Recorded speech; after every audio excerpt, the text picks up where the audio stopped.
प्रधानमंत्री आवास योजना शहरी ने उल्लेखनीय उपलब्धियां हासिल की हैं। इतनी बड़ी संख्या में आवासों के शीघ्र, किफ़ायती व आपदा रोधी निर्माण हेतु विभिन्न नवीनतम तकनीकों को भी बढ़ावा दिया गया है। आज हम अब तक के सफल प्रयासों के बारे में एवं घर मिलने के बाद लाभार्थियों की भावनाओं का उल्लेख श्री दुर्गा शंकर मिश्रा, सचिव आवासन एवं शहरी कार्य मंत्रालय की जुबानी सुनते हैं।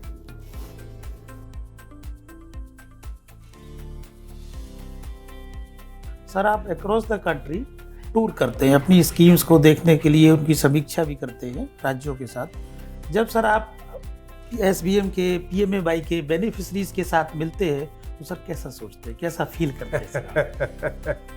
सच बोलूं तो मुझे गौतम, मैं जब किसी प्रधानमंत्री आवास योजना के घर में जाता हूं और बच्चों की आंखों में खुशी देखता हूं, वहाँ की लेडी के आंखों में जब खुशी देखता हूँ, वहाँ के लोगों के आंखों में खुशी देखता हूँ, इतना मन को खुशी होती है कि मैं कुछ कह नहीं सकता। मैं समझता हूँ कि ये बहुत बड़ी योजना प्रधानमंत्री जी ने सोची, जो कि लोगों की एक, उनको जो इज्जत मिली, उनको सम्मान मिला, उनको अपने समाज में एक आदर मिला। पहले वो अपने घर में लोगों को बुला नहीं सकते थे, आज अपने घर में चाय पिलाते हैं। मुझे कहते हैं कि आप बैठिए साहब, आपको चाय, और कई जगह बैठ के मैंने चाय पिया उनके साथ। इतना सम्मान उनको मिला ये प्रधानमंत्री आवास योजना से। और यही जैसे कि स्वच्छ भारत मिशन में लोगों के घर में जो टॉयलेट बना, उसका इतना लोगों को मिलता है, खुशी मिलती है। हमारी जितनी भी योजनाएं, वो सारी की सारी हमारे मंत्रालय की योजनाएं ईज ऑफ लिविंग के लिए, लोगों की ज़िंदगी में कैसे आसानी लाया जा सके, कैसे लोग अपने उन तमन्नाओं को, उन आकांक्षाओं को, उन एस्पिरेशंस को पूरा कर सकें, उसको पूरा करने का एक इकोसिस्टम तैयार करने का है। और मैं समझता हूँ कि उसका जो लाभ मिलता है, मुझे अंदर से जो खुशी मिलती है, मुझे एक बार दोबारा फिर से लगता है कि मैं और कुछ करूँ जिससे और ज़्यादा लोगों तक उनके ये चीज़ दे सकूँ। मुझे याद है, मैं नागालैंड गया हुआ था, कोहिमा में, और मकान देखने के लिए उस दिन पानी बरस गया था। लोगों ने मुझे मना किया कि भाई आप साहब मत जाइए। हमने कहा जाऊँगा। जब लोगों को हमने वहाँ देखने जाना है, वहाँ पे बनाया, अगर वो सीमेंट और पत्थर ले जाके जा सकते हैं, तब भारत सरकार के सचिव हैं तो हम बनवा रहे हैं, तो हमें तो कम से कम जाके देखना ही चाहिए। और मैं गया, मुझे चोट भी लगी, मुझे हॉस्पिटल आकर के इंजेक्शन भी लगवाना पड़ा, थोड़ी देर बैठना पड़ा, लेकिन उसके बाद भी इतनी खुशी हो रही थी कि मैं क्या कहूँ। तो ये जो चीज़ है, मतलब जो मैं कहता हूँ कि जो लोगों के दिल की खुशियाँ हैं, ये अनमोल है। और मैं समझता हूँ कि एक सिविल सर्विस में, जो हम लोग पब्लिक सर्विस में जिस सेवा में हम लोग हैं, ये हमारे लिए ये बहुत बड़ी एक गर्व की बात नहीं, बल्कि मेरी एक बहुत बड़ी अर्निंग है, जो कि सामान्य तौर पे लोगों को नहीं मिल पाती। Sir thank you sir. Sir always आप कहते हैं कि जो भी काम कीजिए कभी भी, तो ड्राइवर सीट पे बैठ के कीजिए। हमने देखा था कि आपने GSTC किया, तो वो आपने कैसे किया सर? तो GSTC की शुरुआत हुई कि जब प्रधानमंत्री जी ने मुझे एक बार कहा, वो जुलाई 2017 में प्रगति के दौरान, कि क्या हम दुनिया की बेस्ट टेक्नोलॉजी ला सकते हैं। तो मैंने तुरंत उसमें कहा कि हाँ सर, बिल्कुल, हम लोग यहाँ पे एक बड़ा सा कॉन्फ्रेंस करेंगे, लोगों को इन्वाइट करेंगे, आएंगे लोग। उन्होंने कहा नहीं, आप ऐसा कुछ सोचिए कि अपने देश का उसको टेक्नोलॉजी बना दीजिए। मुझे भी लगा कि जो प्रधानमंत्री जी बात कह रहे हैं, ऐसी बात कह रहे हैं, बिल्कुल हमको सोचना चाहिए, क्योंकि कॉन्फ्रेंस में लोग आएंगे, थोड़ी सी ताली बजाएंगे, देखेंगे लोग, भाग जाएंगे, चले जाएंगे, हमको कुछ मिलेगा नहीं। तो उसके बाद लगातार जो है बहुत लोगों से संपर्क किया। ब्लूमबर्ग से मैंने रिक्वेस्ट किया, क्योंकि वो हमारे स्मार्ट सिटी में जो हमारी मदद करते थे, उनके माध्यम से MIT के प्रोफेसर्स आए, UK से लोग आए, बहुत देशों से, ऑस्ट्रेलिया से आए कोई, क्योंकि हमने इसको तमाम सारे अपने वेबसाइट डाला, बहुत लोगों ने मुझे मेल डाला, उनको मैंने इन्वाइट किया। हिंदुस्तान के तमाम सारे IITs, यहाँ वहाँ तमाम सारे लोगों को, कई कॉन्फ्रेंसेस किए, कई सारी बातें की, कई लेवल पे सभी भारत सरकार की जो एजेंसीज है उनको बैठा करके बात किया, लेकिन कुछ बात नहीं बन पा रही थी कि हम लोग करना क्या चाहते हैं। लेकिन धीरे धीरे कुछ रास्ता दिखता चला गया। और वो रास्ता मुझे याद है, अमृत के साथ में बॉम्बे से हम लोग आने वाले थे, अगले दिन कॉन्फ्रेंस थी, तो वही बैठे बैठे मैंने कुछ स्केच किया, क्योंकि मेरे दिमाग में वही आ रहा था। मैं बार बार वो जो डायरेक्शन था PM साहब को, लग रहा था कि इसको कैसे हम कर सकते हैं। वो स्केच किया, वो स्केच उसको फिर फर्दर रिफाइन किया, हम लोगों ने काउंसिल से बैठ कर रिफाइन किया और वो हमारा GSTC का रूप बन गया। सबसे पहले कंस्ट्रक्शन टेक्नोलॉजी इंडिया का हमने कॉन्फ्रेंस किया, दुनिया के लोगों को बुलाया, तमाम सारे एम्बेसीज को लिखा, एम्बेसडर्स को यहाँ बुलाया, उनसे बात किया और करीब 54 टेक्नोलॉजी दुनिया भर से आए, उन्होंने अपनी टेक्नोलॉजी यहाँ पे दिखाई। उनको लोकल पार्टनर्स के साथ कैसे जोड़ा गया, एक चैलेंज करके 6 शहरों को सेलेक्ट किया गया क्योंकि हम सब जगह नहीं कर सकते थे, तो 6 शहर चैलेंज के माध्यम से आए, इसमें किसी को कोई शिकायत नहीं हुई। जो शहर हमारे चेन्नई आया, राजकोट आया, इंदौर आया, लखनऊ आया, रांची आया और अगरतला आया, ये 6 अलग अलग रीजन में आए। और फिर उसको वो टेक्नोलॉजी हमारा जो प्रोसेस है GFR के माध्यम से उसको टेक्नोलॉजी को वहाँ पे लाया गया, इस प्रकार से कि हर एक जगह अलग अलग टेक्नोलॉजी है। और मुझे आज बड़ी खुशी हो रही है कि जिस प्रकार से काम चल रहा है, अब चेन्नई में लगभग काम पूरा होने वाला है, राजकोट में बड़ी तेजी से काम चल रहा है, लखनऊ में बहुत तेजी से काम चल रहा है, हर जगह जिस तेजी से काम चल रहा है वो 6-8 महीने में सारे मकान, 1000 से ज़्यादा मकान बन के तैयार हो जाएंगे। तो ये एक बहुत बड़ा चीज़ है। और मुझे सबसे अच्छी चीज़ वहाँ पे रांची में एक लेगो जैसे वो सारा एक के ऊपर एक ब्लॉक लग रहे हैं, तो ऐसी टेक्नोलॉजी देश में पहले बार आने वाली है। एक टेक्नोग्राही का हम लोगों ने चालू इनरोलमेंट स्टार्ट किया, 20,000 से ज़्यादा लोग टेक्नोग्राही के तौर पे इनरोल हो चुके हैं, वो इस टेक्नोलॉजी को देख रहे हैं, वो समझने की कोशिश कर रहे हैं। ये एक बहुत बड़ा अचीवमेंट है। मैं समझता हूँ कि ये देश के लिए नई टेक्नोलॉजी लाने के लिए पहली पहल है कि हम कंस्ट्रक्शन टेक्नोलॉजी में एक लेवल से बढ़ करके दूसरे लेवल पे पहुँच जाए।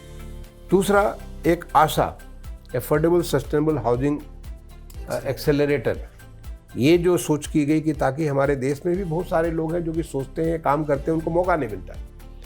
तो 4 IITs में IIT Madras, IIT Bombay, IIT Kharagpur, IIT Roorkee और एक सेंट्रल बिल्डिंग रिसर्च इंस्टीट्यूट का जो जोरहाट में सेंटर है, उनको लिया गया कि भाई आप यहाँ पे लोगों को ऐसा मौका दीजिए कि लोग अगर कोई नई किस्म का वेस्ट मटेरियल को लेकर, लोकल मटेरियल को लेकर के कुछ बिल्डिंग मटेरियल बनाना चाहें, बिल्डिंग टेक्नोलॉजी के बारे में नई किस्म से बिल्डिंग प्रोसेस के बारे में करना चाहे, उसको तैयार कर उनको मौका दीजिए, वो इसको इंक्यूबेट कर सकें। और फिर इसको WI वर्ल्ड रिसोर्स इंस्टीट्यूट के माध्यम से हम उसको एक्सेलरेटर की, जिससे उसको मार्केट रेडी कर सकें। आज तमाम सारी टेक्नोलॉजी को हमने मार्केट रेडी किया, जिसको डिमॉन्स्ट्रेशन जब हम आगे कंस्ट्रक्शन टेक्नोलॉजी इंडिया 2022 करेंगे उसमें उनको डिमॉन्स्ट्रेशन का मौका देंगे। तो ये हमारा ओवरऑल बुके बना कंस्ट्रक्शन टेक्नोलॉजी के बारे में। इनफैक्ट जब मैं सिडनी में MBA कर रहा था तो हमारे विश्वविद्यालय में मैंने देखा कि ये पूरी फैकल्टी बन के तैयार होगी 8-9 महीने में, पूरा सुसज्जित होकर तैयार होगी। मैं खुद ही इंजीनियर हूँ, मैं जाके देखा करता था कि कैसे बनाते हैं, क्या करते हैं। अब मुझे मौका लगा कि हम उस प्रकार की टेक्नोलॉजी को अपने देश में ला सकते हैं और बड़ा अच्छा है। और मैं समझता हूँ कि आगे भी जो CTI बार करेंगे, उससे दुनिया भर की टेक्नोलॉजी हमारे देश में आएगी और हमारी टेक्नोलॉजी विदेश में जाएगी। हम इसको मैंने एक प्रकार से जो दुनिया एक वर्ल्ड, एक छोटा सा परिवार बन गया है, तो उसमें हम लोग दूसरों को भी कंट्रीब्यूट कर सकेंगे। सर मिनिस्ट्री और भी इस डायरेक्शन में कोई नए इनिशिएटिव्स ले रही है, आप बताएंगे सर? हाँ बिल्कुल, मिनिस्ट्री के द्वारा देखिए, पहले तो एफर्ट जो हमारा जो ये प्रधानमंत्री आवास योजना है, ये ओनरशिप बेस्ड हाउसिंग के बारे में है। यानी इसका एक खासियत है, बड़ी अच्छी चीज़ ओनरशिप के बारे में, इसमें जो मकान का मालिक होगा वो विमेन होगी, क्योंकि विमेन सबसे ज़्यादा मकान के अंदर रहती है और उसका सबसे ज़्यादा लाभ भी लेती है, उसका एम्पावरमेंट हो जाता है, वो मालिक होगी। और अगर विमेन के साथ मेन भी होंगे तो विमेन का पहला नाम होगा, बाद में मेन का नाम होगा। तो ये तो इसको व्यवस्था रखी गई। अब इसके बाद लोगों को जो हमने देखा, पेंडेमिक आया, तो पेंडेमिक के दौरान एक बहुत बड़ी चीज़ देखी कि तमाम सारे लोग जो फर्स्ट वेव आई थी, शहरों को छोड़ करके अपने गाँव में या अपने छोटे छोटे शहरों को पलायन करने लगे।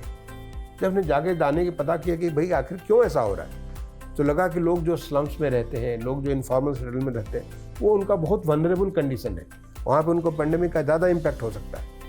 तो अगर उनको अच्छा रहने का मकान, इनफैक्ट पता चला कि उसको जो है लोग 10-10 किलोमीटर दूर रहते हैं और वहाँ से साइकिल से आते हैं, पैदल आते हैं, कुछ और साधन से आते हैं, उसको उनको पोल्यूशन का भी उनको जो उसका असर होता है, उनको बड़े बहुत सारी तमाम सारी उनको चैलेंजेस रहते हैं, लेकिन केवल अपना किराया बचाने के लिए छोटे छोटे जगह पे, ऐसी जगह पे रहते हैं। तो उसका एक सोल्यूशन निकाला गया कि अफोर्डेबल रेंटल हाउसिंग कॉम्प्लेक्सेस की स्कीम 2 मॉडल के तौर पे इसको लॉन्च किया गया। मुझे ख्याल है जुलाई के महीने में इसको लॉन्च किया, 31 जुलाई को ये स्कीम को लॉन्च किया गया। और उसके माध्यम से बड़ा अच्छा आज की डेट में अनुभव है। करीब 3,000 लगभग 4,000 तो हमारे affordable rental housing complexes already चालू हो गए। सूरत में, अहमदाबाद में, चंडीगढ़ में, इन शहरों में ऑलरेडी चालू हो गए। करीब 7,000 के आसपास उसकी जो है अलग अलग स्टेज पे हैं, वो भी बहुत जल्दी चालू हो जाएंगे। 1 लाख से ज़्यादा हमको लोगों के जो कि पब्लिक या प्राइवेट एजेंसीज अपने ज़मीन पर बनाने के लिए उन्होंने अपनी सहमति दी है, और मैं समझता हूँ कि कुछ एक का भी बहुत जल्दी हम स्वीकृति भी जारी कर देंगे, तो हम बहुत जल्दी स्वीकृति भी जारी कर देंगे। तो एक ये बहुत ही पॉजिटिव कदम है। और इसका लाभ किसको मिलेगा?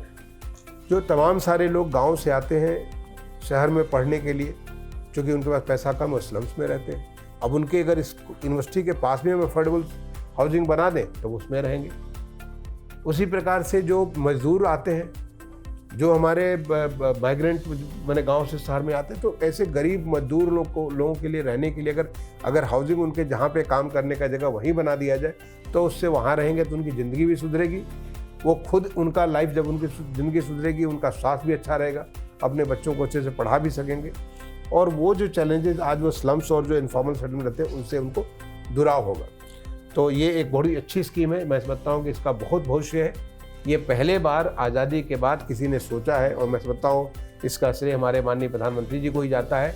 उन्होंने पैंडेमिक में जबकि जो कि एक दुनिया तो अपने समस्याओं से जूझ रही थी, हमारे देश में आत्मनिर्भर भारत की बात की गई, और उस आत्मनिर्भर भारत को बनाने के लिए एक बड़ा इम्पॉर्टेंट कदम है। जो तीसरा इम्पॉर्टेंट चीज़ है वो है हमारा मॉडल टेनेंसी एक्ट, जो अभी हाल में हमारी भारत सरकार के जो कैबिनेट है, कैबिनेट ने इसका अप्रूवल दिया, हमने राज्यों को भेजा, और मुझे खुशी है बताते हुए कि अभी कल ही आसाम की असेंबली ने आसाम टेनेंसी एक्ट को पास कर दिया, और बहुत जल्दी वो वहाँ का कानून बन जाएगा। वहाँ के माननीय गवर्नर महोदय का जब सहमति हो जाएगी तो वो कानून बन जाएगा, फिर उसके रूल्स बन जाएंगे, आसाम में लागू हो जाएगा। इस कानून के बनने से जो सबसे बड़ा फायदा होगा कि एक रेंटल हाउसिंग सेक्टर है पूरी तरह से ओपन अप हो जाएगी। अभी तक हालत ये थी कि जब 2011 का सेंसस हुआ था तो उसमें 1.1 करोड़ मकान खाली बताए गए थे। ये सेंसस का फिगर मैं बता रहा हूँ। और एक एक्सपर्ट कमेटी प्लानिंग कमीशन की थी, 2011-12 में उसकी रिपोर्ट आई थी, उसने बताया कि 1.68 करोड़ मकान की शॉर्टेज है। यानी एक तरफ बाढ़ है तो दूसरी तरफ सूखा है। कारण क्या?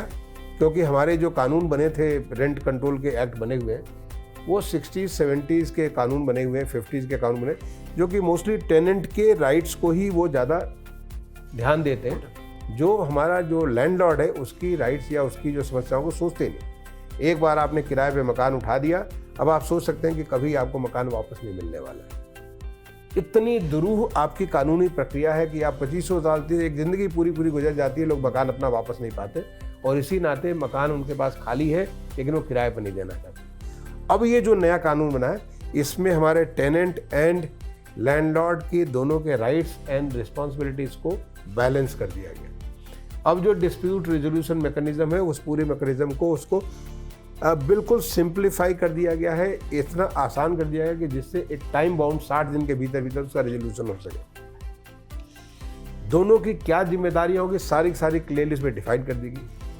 अभी तक जब आप रेंटल में मकान देते हैं तो कोई एग्रीमेंट नहीं होता है, एग्रीमेंट भी होता तो इनफॉर्मल होता है। अब आप जो है उसका बकायदे एक एग्रीमेंट होगा, विदाउट रिटन एग्रीमेंट हेंसफोर्थ, पीछे के लिए तो हम नहीं देखेंगे, लेकिन आगे के लिए जो भी रेंटल होगा वो उसको जो है बगैर एग्रीमेंट के नहीं होगा, और वो एग्रीमेंट आपको भेजना पड़ेगा, रेंट अथॉरिटी के पास भेजना पड़ेगा।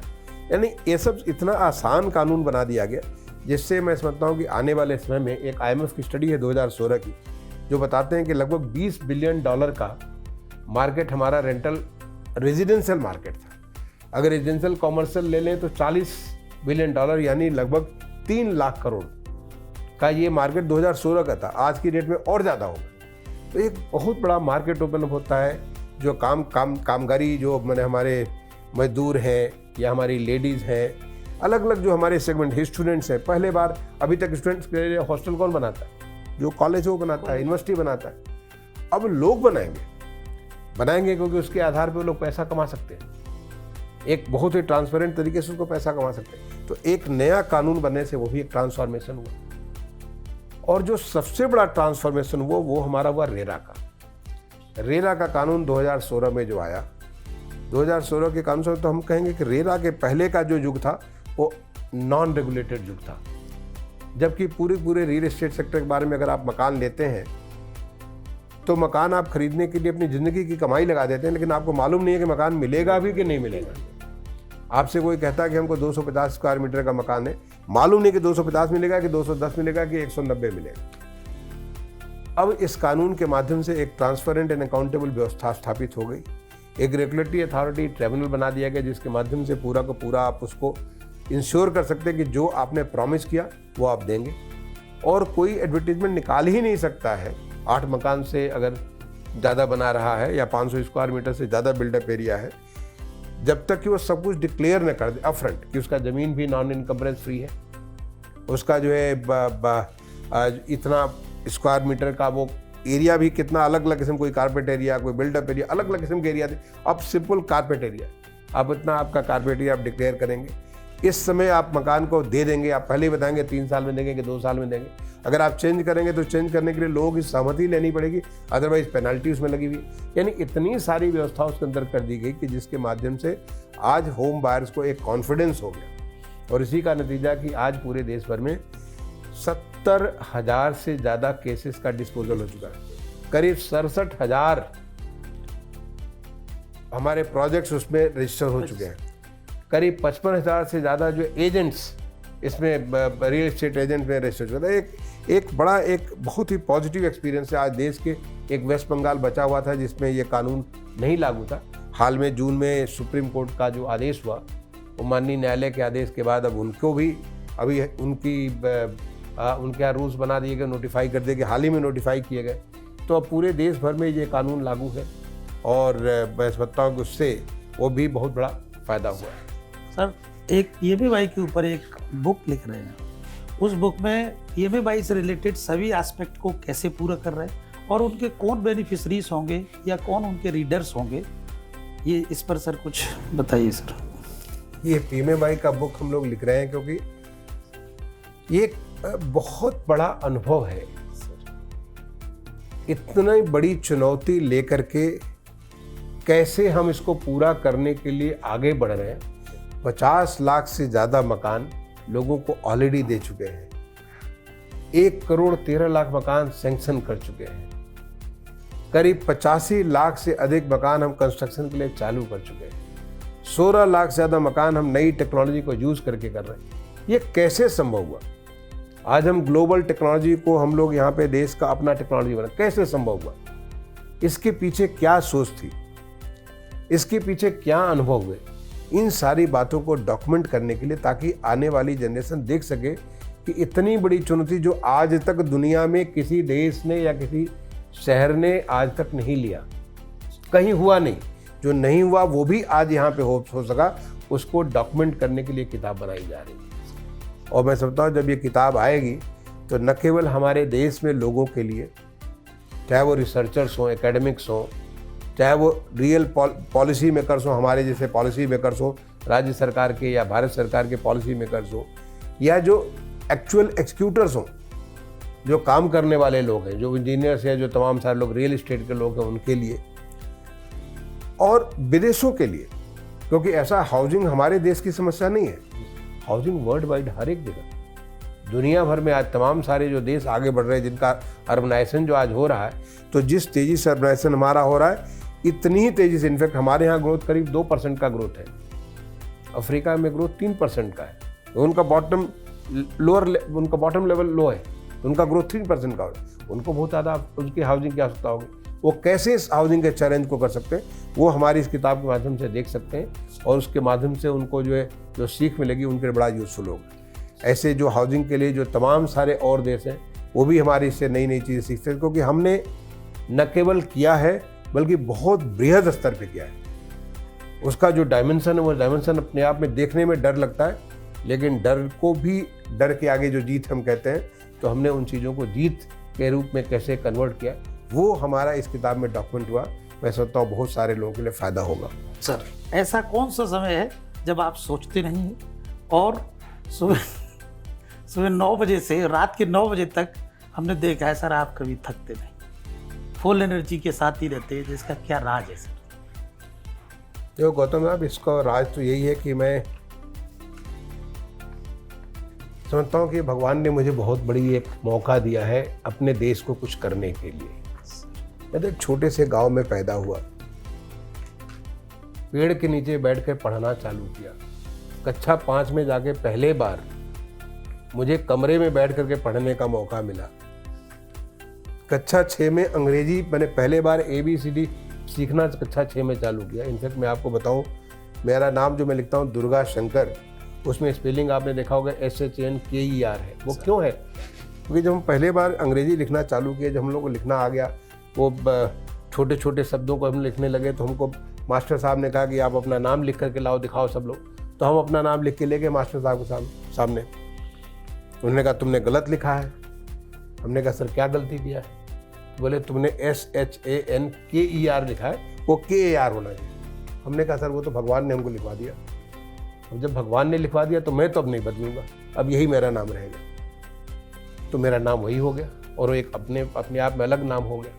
तो ये जो देखो, वहाँ से मैं तो आया, मैं सोच भी नहीं सकता था कि जो मैं अपने पूरे मतलब भारत जैसे देश का अर्बन सेक्रेटरी बनना, और ये कितने बड़े गौरव की बात है, वो भी हमारे देश के ऐसे यशस्वी प्रधानमंत्री जो है जिनके वो दिन रात जो देश के बारे में सोचते रहते हैं, उनका जो अर्बन के बारे में सोचे, उनकी उस सोच को इम्प्लीमेंट करने का मुझे मौका मिले, ये एक बहुत बड़ा चैलेंज है। तो वो सोच करके लगता है, और जब मैं देखता हूँ, जब मैं शहरों में जाता हूँ और जब मैं लोगों को देखता हूँ, शहर हमारे साफ हो गए। जैसे स्वच्छ भारत मिशन का जो इतना बड़ा चैलेंज है, जैसे प्रधानमंत्री आवास योजना का चैलेंज है, वो भी बहुत बड़ा चैलेंज है। 100% सारे शहरों को ODF करना, उनके आगे ODF प्लस। आज वाटर प्लस आपने देखा होगा कि इंदौर शहर वाटर प्लस हो गया, NDMC वाटर प्लस हो गया, सूरत वाटर, तमाम सारे शहर वाटर प्लस मारे। ये करना एक बहुत बड़ा चुनौती। शहरों में सफाई के लिए जो हम लोग 14-15% की सफाई करते थे 2014 में, आज हम 68% से ऊपर कर रहे हैं, और आगे इस बात का मद्दा रखते हैं कि हम 100% कर देंगे ताकि सारे शहर हमारे साफ हो जाएंगे। आज करीब 15 से 17 करोड़ लोग हमारे डिजिटल माध्यम से तमाम सारे जुड़ गए। इस पूरा एक जो जब प्रधानमंत्री था उस समय, जब 2014 में माननीय प्रधानमंत्री जी ने अक्टूबर में 2 अक्टूबर को लॉन्च किया था स्वच्छ भारत में, उन्होंने कहा था कि ये सरकारी कार्यक्रम नहीं बल्कि एक जन आंदोलन है। ये तभी सक्सेस पाएगा जबकि इसको एक सरकारी कार्यक्रम के रूप में नहीं बल्कि इसको एक लोगों के कार्यक्रम के रूप में लेकर चलेंगे, और वो उसका जुड़ाव मैं होते हुए देखता हूँ, बड़ी खुशी होती है। प्रधानमंत्री आवास योजना में जब मैं लोगों के जाता हूँ, लोगों के चेहरे को देखता हूँ, लोगों के परिवारों को देखता हूँ, इतनी खुशी मिलती है, वो मेरी ताकत होती है।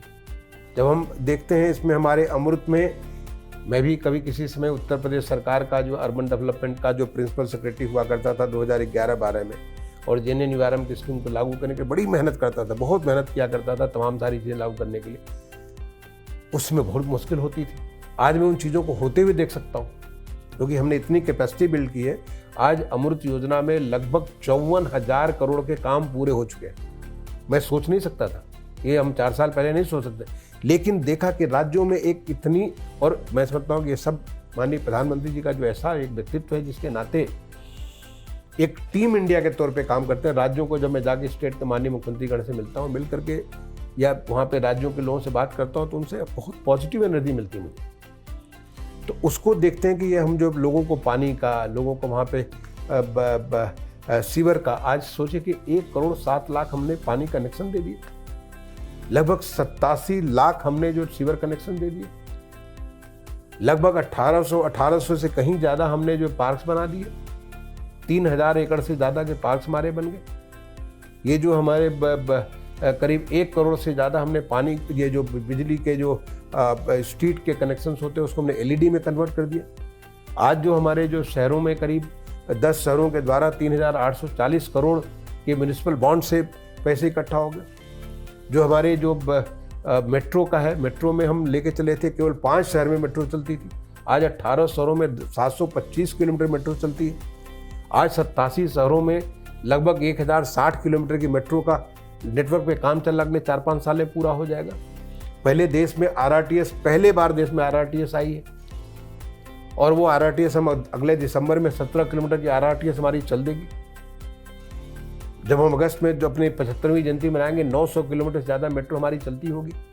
करीब 85 लाख हमारे पैसेंजर्स जो है मेट्रो पे चलते थे हर समय, जो पेंडेमिक के पहले हर दिन चलते थे। मैं लक्ष्य रखता हूँ कि 1 करोड़ से ज़्यादा हम लोग ले आएंगे। ये सब होते हुए एक सोच सकते हो कि गाँव से शुरू करके जो मैं सब चीज़ों को ऐसे होते हुए देखता हूँ तो मुझे इतनी एनर्जी प्राप्त होती है। आज जो सेंट्रल विस्टा पे जो काम मिला है, सेंट्रल विस्टा पे जो काम कर रहे हैं, ये अपने आप में एक नई डिफाइनिंग मोमेंट है। और ये सब हमारे माननीय प्रधानमंत्री जी के ही उसके उस व्यक्तित्व है जिसके नाते ये सब सारी चीज़ संभव हो सकती है। तो मुझे इस बात का इस एक सामान्य सिपाही के रूप में काम करने का जो मौका मिला हुआ है, वो मेरी एनर्जी का, वो मुझे ताकत मिलती है। मैं सोचता हूँ कि उस चीज़ को करके इतनी खुशी मिलती है कि थकान तो आदमी को दिमाग से होता है, थकान शरीर से नहीं होती। तो अगर दिमाग ही नहीं थकेगा तो शरीर कैसे थकेगा। तो मैं समझता हूँ उस एनर्जी के माध्यम से ही मैं हर समय लगता है कि अब मैं और अपने देश के लिए क्या कर सकता हूँ, कितना कर सकता हूँ, जो कि हमेशा के लिए एक अस्थायी चीज़ बने। तो उसके लिए जो मैं लगता हूँ तो मुझे इसलिए सामान्य तौर पे थकान तो नहीं होती है। Thank you. धन्यवाद। Thank you.